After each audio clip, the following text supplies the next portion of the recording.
pertama yaitu pengertian zakat.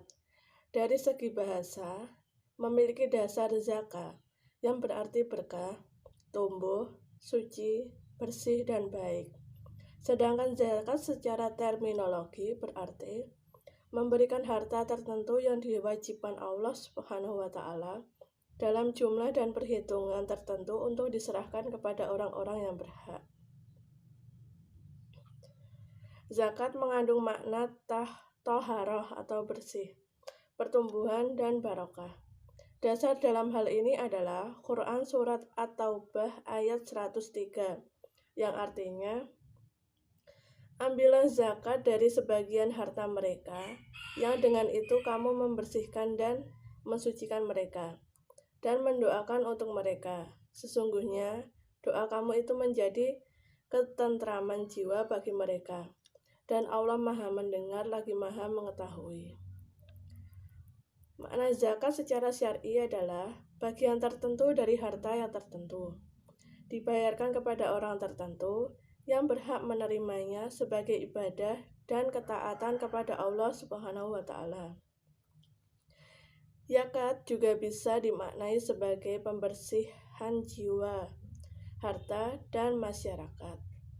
Allah telah memerintahkan zakat dalam firman-Nya, Quran Surat Al-Baqarah ayat 43, yang artinya, dan dirikanlah sholat, tunaikanlah zakat, dan rukuklah beserta orang-orang yang rukuk. Yang kedua yaitu landasan hukum zakat.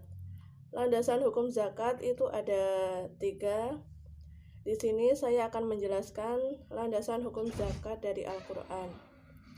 Ada Quran Surat Al-Fussilat ayat 6-7, yang artinya, dan kecelakaanlah yang besarlah bagi orang-orang yang mempersekutukannya, yaitu orang-orang yang tidak menunaikan zakat, dan mereka kafir akan adanya kehidupan akhirat.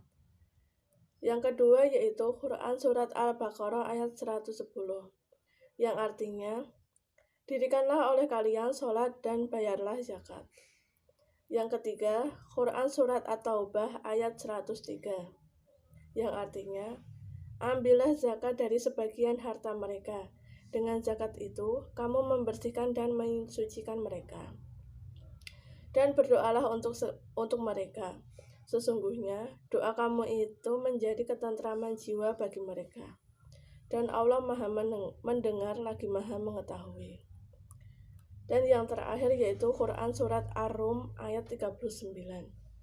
Dan apa yang kamu berikan berupa zakat yang kamu maksudkan untuk mencapai keridhaan Allah, maka itulah orang-orang yang melipat gandakan pahalanya. As-Sunnah, sebagaimana Rasulullah SAW bersabda, dan mereka tidak enggan membayar zakat kecuali daerah tersebut dihalangi dari hujan. Kaulah bukan karena binatang, mereka tidak akan mendapatkan hujan.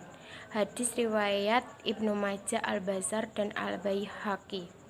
Abu Hurairah berkata, Rasulullah bersabda, siapa yang dikaruniai oleh Allah kekayaan, tetapi tidak mengeluarkan zakatnya, maka pada hari kiamat nanti, ia akan didatangi seekor ular jantan gundul yang sangat berbisa dan menakutkan dengan 2 bintik di atas kedua matanya. Hadis riwayat Bukhari. Golongan yang tidak mengeluarkan zakat di dunia akan ditimpa kelaparan dan kemarau panjang. Hadis riwayat Tabrani. Bila sedekah atau zakat bercampur dengan kekayaan lain, maka kekayaan itu akan binasa. Hadis riwayat Bazzar dan Al-Baihaqi. Zakat itu dipungut dari orang-orang kaya di antara mereka dan diserahkan kepada orang-orang miskin. Hadis riwayat Bukhari. Dasar hukum positif. Dasar hukum positif, perlakuan akuntansi PSAK 109, perlakuan akuntansi terhadap zakat mengacu pada PSAK nomor 109 dengan ruang lingkup untuk amil yang menerima dan mengeluarkan zakat dan infak atau sedekah. Dalam PSAK nomor 109 merujuk pada fatwa MUI, yaitu yang pertama, Fatwa MUI nomor 8 2011 tentang amil zakat, Kedua, Fatwa MUI nomor 13 2011 tentang hukum zakat atas harta haram. Yang ketiga, Fatwa MUI nomor 14 2011 tentang penyaluran harta zakat dalam bentuk aset kelolaan. Yang keempat, Fatwa MUI nomor 15 2011 tentang penarikan, pemeliharaan, dan penyaluran harta zakat. Kelima, hasil sidang Komisi Fatwa MUI pada tanggal 26 Januari 1982 memutuskan: A. Penghasilan dari jasa dapat dikenakan zakat apabila sampai nisab dan haul. B. Yang berhak menerima zakat hanya 8 asnaf. C. Untuk kepentingan dan kemaslahatan umat Islam. D. Infak dan sedekah diatur pungutannya.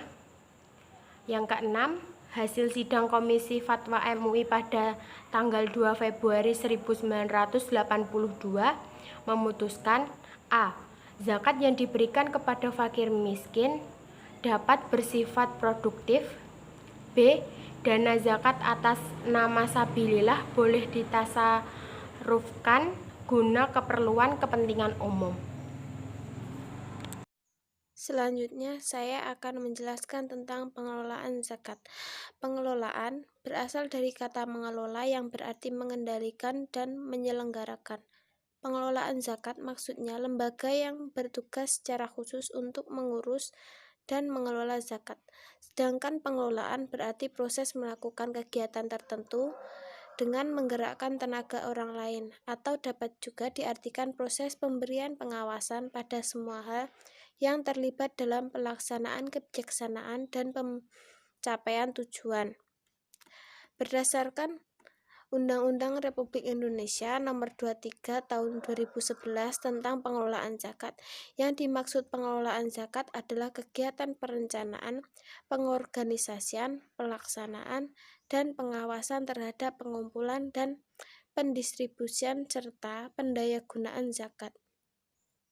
Dalam Al-Quran, pengelolaan zakat disebut amil.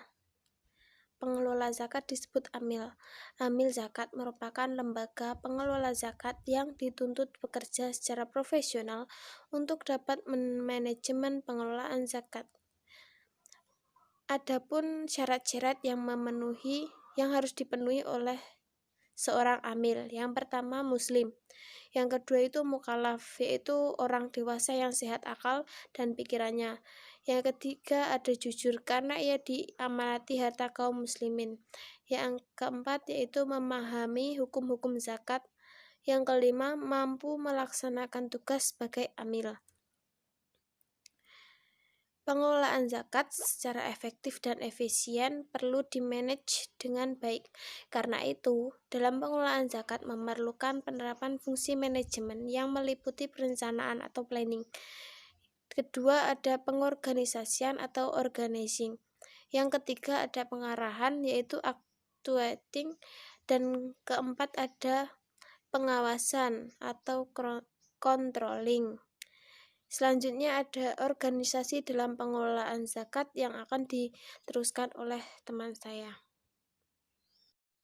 Selanjutnya, saya akan menjelaskan organisasi pengelolaan zakat. Organisasi pengelolaan zakat terdiri dari dua. Yang pertama, Badan Amil Zakat atau BAS. Badan Amil Zakat adalah organisasi yang dibentuk oleh pemerintah yang terdiri dari kaum masyarakat dan pemerintah yang memiliki tugas untuk mengumpulkan, mendistribusikan, memperdayagunakan zakat sesuai dengan ketentuan agama. Badan Amil Zakat terdiri dari Badan Amil Zakat tingkat nasional, Badan Amil Zakat tingkat provinsi, Badan Amil Zakat tingkat kabupaten atau kota, dan Badan Amil Zakat tingkat kecamatan. Badan Amil Zakat terdiri atas kaum ulama, kaum cendekia, tokoh masyarakat, tenaga profesional, dan wakil pemerintah yang memiliki kelebihan-kelebihan tersendiri, seperti sifat yang amanah, adil, berdedikasi, profesional, dan berintegrasi yang tinggi. Masa tugas pelaksanaannya selama 3 tahun. Yang kedua, Lembaga Amil Zakat atau LAZ. Lembaga Amil Zakat adalah institusi pengelolaan zakat yang sepenuhnya dibentuk oleh prakarsa masyarakat dan oleh masyarakat yang bergerak di bidang dakwah, pendidikan, sosial, kemaslahatan umat Islam. Lembaga Amil Zakat dilakukan, dibina, dan dilindungi oleh pemerintah. Dalam melaksanakan tugasnya, Lembaga Amil Zakat memberikan laporan kepada pemerintah sesuai dengan tingkatannya.